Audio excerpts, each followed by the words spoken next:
6월 8일 뉴질랜드가 전 세계 최초로 코로나 종식 선언을 했지만 다음 날인 6월 9일 이란이 세계 첫 코로나 2차 팬데믹에 돌입했습니다. 중국은 홍콩 보안법의 제정을 강행했고 미국은 인종차별 반대 시위로 몸살을 앓고 있는 가운데 한국의 코스피 주가 수익 비율은 코로나 이전은 물론 2002년 이후 최고로 높은 상황입니다. 오늘은 이러한 혼돈의 시대를 살고 있는 우리가 궁금한 포스트 코로나 미스터리에 대하여 이야기해 보겠습니다. 팁토크 포스트 코로나 미스터리 첫 번째, 경제는 침체인데 왜 주가는 오를까? 이 문제에 대하여 이야기하기 전에 주식시장의 주요 특성부터 알아야 합니다. 특성 하나, 주식시장은 시장과 투자자의 기대를 먼저 반영합니다. 경제가 단기간에 코로나 사태 이전으로 돌아갈 수 없다는 것은 모두가 알고 있습니다.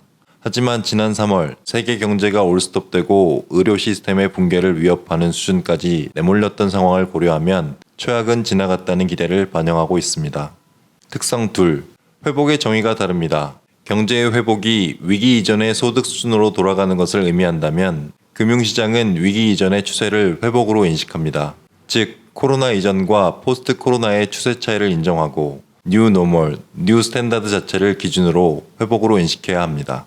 특성 셋, 각국 정부의 중앙은행이 막대한 자금을 풀어 유동성을 공급했지만 모든 경제가 멈춰 있었기 때문에 실물보다 주식시장이 먼저 반응한 것에 불과합니다. 가장 중요한 특성, 코로나 확산이 제조업과 같은 전통산업과 소프트웨어와 같은 신산업의 차별화를 가속화하고 있습니다. 경제지표는 과거의 데이터로 만들어진 숫자를 지금 확인하는 것입니다. 반대로 주식시장은 미래에 대한 기대와 기업의 이익을 앞당겨 반영하고 거래합니다. 앞으로 더 성장하고 이익을 낼 것으로 기대되는 기업들에 더 많은 가치를 부여하며 이들의 주가는 상승합니다. 미국 기업인 월마트와 아마존을 대표적인 예로 들 수 있습니다. 겉으로 보이는 매출은 월마트가 2배 이상 크지만 주식 시가총액은 아마존이 3배 이상 큽니다. 일시적인 매출은 전통적인 유통, 즉 대면 유통이 훨씬 크지만 비대면 유통인 오토 커머스의 공룡, 아마존의 주가는 미래의 성장을 반영하며 상승하고 있는 것입니다. 포스트 코로나 미스터리 두 번째, 2차 팬데믹의 경제적 충격은 얼마나 클까? 많은 전문가들은 코로나의 2차 팬데믹을 우려하고 있습니다.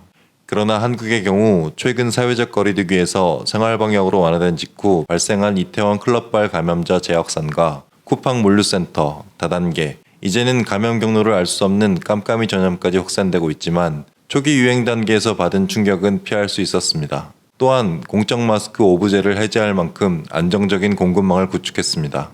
유럽의 경우 아직 초기이기는 하지만 이탈리아가 유럽권 내의 관광객의 경우 14일 격리 없이 입국을 허용하고 관광산업을 재가동했으며 조심스럽지만 광범위한 정책으로 2차 팬데믹을 대비하고 있습니다. 뉴 노멀에서 노멀로 자리잡고 있는 것이라 할 수 있겠습니다. 하지만 이는 기본적인 대비일 뿐 2차 팬데믹이 언제 어떤 형태로 다가올지는 아무도 모릅니다.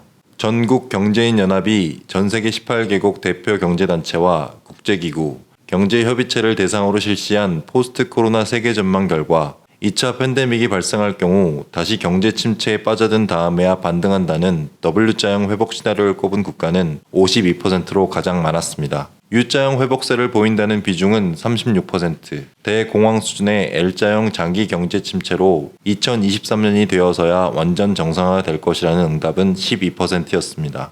가장 중요한 포인트는 어떤 형태로 경제 시나리오가 진행되든 그 최악은 아직 오지 않았다는 점입니다. 동시에 2차 팬데믹의 경제 충격은 1차보다는 그나마 긍정적일 것입니다. 포스트 코로나 미스터리 세 번째, 미국과 중국, 누가 승자가 될 것인가? 코로나 바이러스 팬데믹 이전 미국과 중국은 이미 상대국에 대한 관세 부과와 기술 수출 제한, 금융 제재 등 난타전 양상을 보였고 결국 극적인 협의로 1차 미중 무역 전쟁을 마무리했습니다. 그러나 중국의 코로나 바이러스 책임론에 따른 미국과 중국의 분쟁 위험은 다시 부상했습니다. 이에 더해 올해 11월 대선을 앞둔 트럼프 미국 대통령과 공화당은 경제적 책임론을 회피하고자 중국 때리기를 계속할 것이고 홍콩의 인권 문제나 하나의 중국 정책 등 양안 문제를 정치적으로 활용할 것입니다. 그러나 최근 이와 별개로 조지 플로이드 사건으로 촉발된 미국 인종차별 반대 시위는 트럼프 미국 대통령에게는 최악의 시나리오를 현실화시키고 있습니다. 이는 최근 CNN 여론조사에도 반영되어 민주당 바이든 후보와의 격차는 코로나가 한창이던 5월 격차 5%에서 14%로 급격히 벌어지기 시작했습니다. 트럼프의 비판적인 CNN의 여론조사임은 분명하지만 코로나가 트럼프 대통령에게 가벼운 충격이었다면 조지 플로이드 사건은 치명타 역할을 하고 있는 것으로 분석됩니다. 더 이상 중국의 코로나 바이러스 책임론으로 여론을 몰아가기 힘들어 장기적으로는 미국의 정권 교체와 중국의 집안 단속으로 귀결되는 무승부 양상을 보일 것으로 전망됩니다. 오늘은 여기까지 하겠습니다. 고맙습니다.